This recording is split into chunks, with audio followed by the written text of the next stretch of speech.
pénétra dans les Gaules en 451. Suivi de cette multitude furieuse, enivré de ses sanglants succès qu'il avait amenés au bord du Danube. Jusqu'alors, les peuples qui, des profondeurs de l'Asie, se précipitaient vers l'Occident, s'étaient pour ainsi dire aisément rassasiés de leur triomphe. Et à mesure qu'ils approchaient du monde civilisé, leur farouche courage s'amollissait.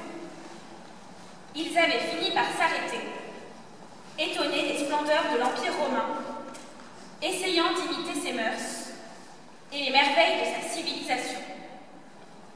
Mais cette fois, le vainqueur était impitoyable. Il dédaignait les recherches du luxe, aux grandeurs des cités de l'Empire romain, à leurs palais de marbre, à leurs magnifiques monuments. Il préférait la solitude.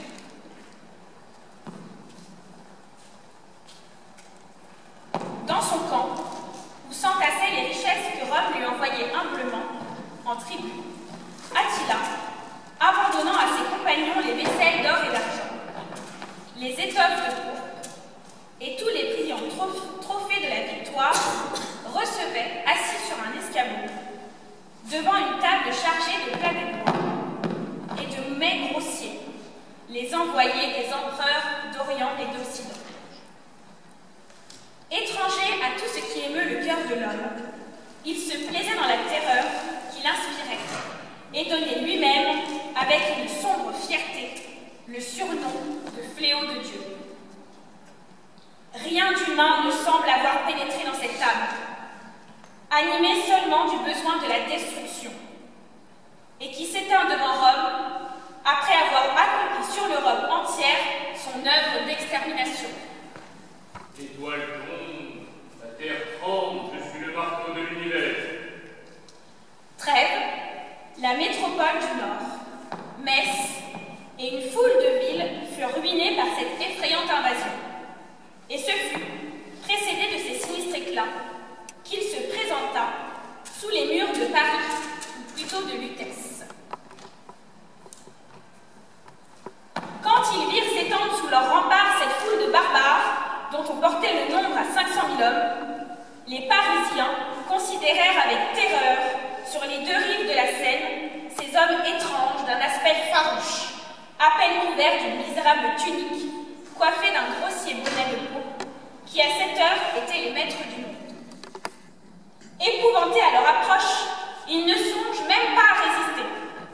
La fuite leur semble l'unique chance de salut, et réunissant toutes les barques qu'ils peuvent trouver, ils se préparent à abandonner Paris au Rhin. Dans cette population désolée, un seul cœur garde sa confiance.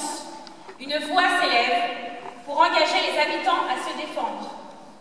C'est celle d'une jeune fille de 19 ans, à peine, consacrée à Dieu dès son enfance, la petite Geneviève.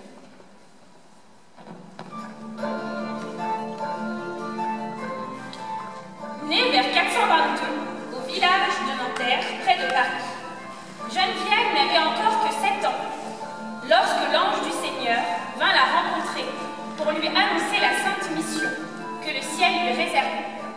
Réveille-toi, petite Geneviève. Le Seigneur a prononcé ton nom.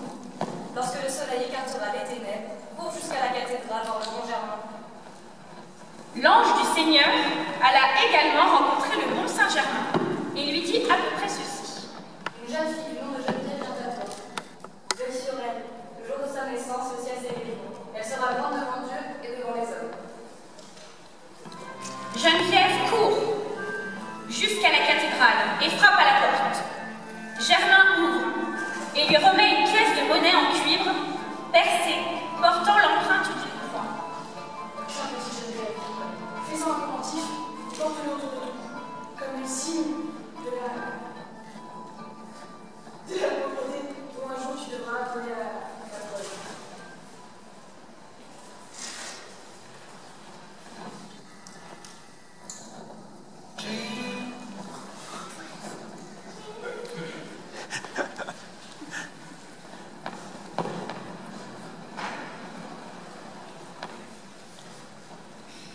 À 15 ans, elle avait pris le voile et retirée à Paris, dans la demeure de sa marraine, elle se livrait aux exercices de la plus rigoureuse austérité.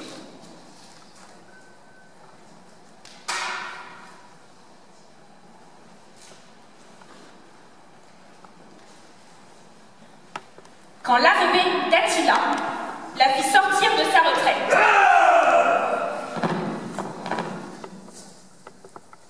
Se rappelant sans doute l'œuvre de salut que l'ange du Seigneur et Saint-Germain lui avaient prédite, elle assembla les femmes, les exhorte à empêcher l'abandon de la cité pure et sans tache, où jamais l'ennemi du Christ n'a pénétré.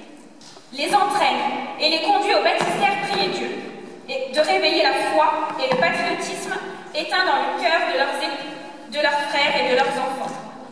Puis, se rendant au milieu de l'assemblée des citoyens, « Pourquoi fiez-vous? Vous n'avez rien à craindre de ce barbare qui se prétend terreur des hommes et fléau de Dieu. Restez à Paris. Les villes où vous tenterez de fuir seront pillées et saccagées. Remettez votre foi dans les mains de Dieu et ne trahissez point par votre fuite la cause du ciel et de la patrie. » Mais ces efforts sont inutiles. Une invincible crainte a frappé les Parisiens, et la multitude, dominée par la peur et la faim, accable Sainte Geneviève, l'appelant fausse prophétesse et sorcière. Hérétique! Bientôt des injures, on passe aux menaces. Des cris de mort partent du milieu de l'assemblée. Déjà sa perte paraissait certaine. On s'excitait à la lapider, à la noyer, quand la petite Clotilde, future reine de France, surgit hors de la foule, embrassa la robe de la jeune fille. Cet hommage, rendu si publiquement à la vertu de Sainte Geneviève, change aussitôt les dispositions des habitants. La plupart écoutent les conseils de la Vierge de Nanterre et se préparent à défendre la cité contre l'invasion des Huns. D'autres décident de quitter Lutèce, malgré les avertissements de Geneviève, et se font massacrer hors de la ville. Geneviève s'avance devant la foule affamée. En vérité, je vous le dis, si vous remettez votre foi en Dieu, il ne pourra rien vous arriver. Geneviève monte dans une barque. En effet, mes enfants, la foi est semblable à cette barque. Elle est battue par les flots, mais grâce à la grâce de Dieu, elle ne sombrera pas. Je m'en vais remonter le fleuve à la recherche de victuailles. Ayez confiance en Dieu, votre Père, et les pains du ciel couvriront la terre. Geneviève s'éloigne en bateau. Alors que Sainte Geneviève revient dans Lutèce, sa barque remplie de pain.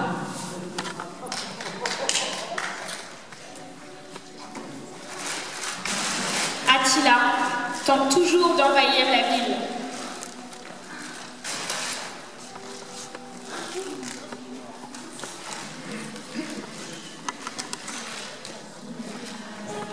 Geneviève et Clotilde, sa protégée, distribuent les petits pains aux habitants.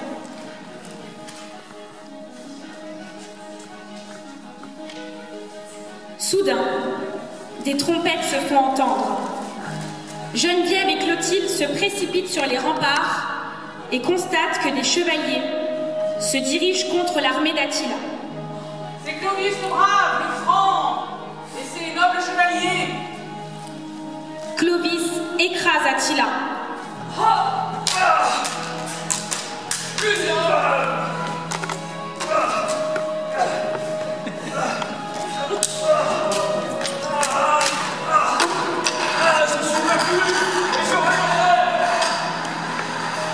Attila, le terrible dominateur des peuples, que les maîtres de Rome n'abordaient qu'en tremblant, qui traînait à sa suite tant de tribus soumises s'arrêtaient devant une jeune fille qui n'avait pour elle que la ferveur de sa foi.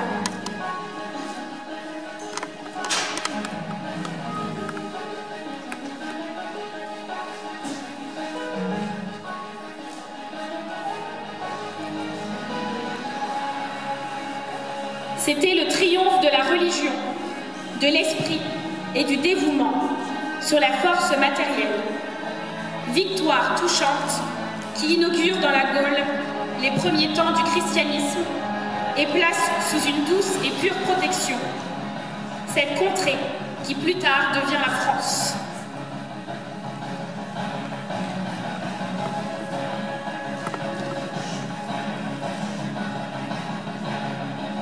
Après avoir vu les barbares, dans la personne de Clovis, adopter le christianisme et sauver la Gaule des erreurs de l'hérésie, Sainte Geneviève mourut en 512, laissant dans les plus saintes légendes ce nom honoré par 80 années de vertu et de piété. Paris reconnaissant, plaça le cercueil de Sainte Geneviève à côté de celui de Clovis, dans la basilique de Saint-Pierre et Saint-Paul, et choisit pour patronne dans le ciel celle qui 2 fois l'avait gardée de la colère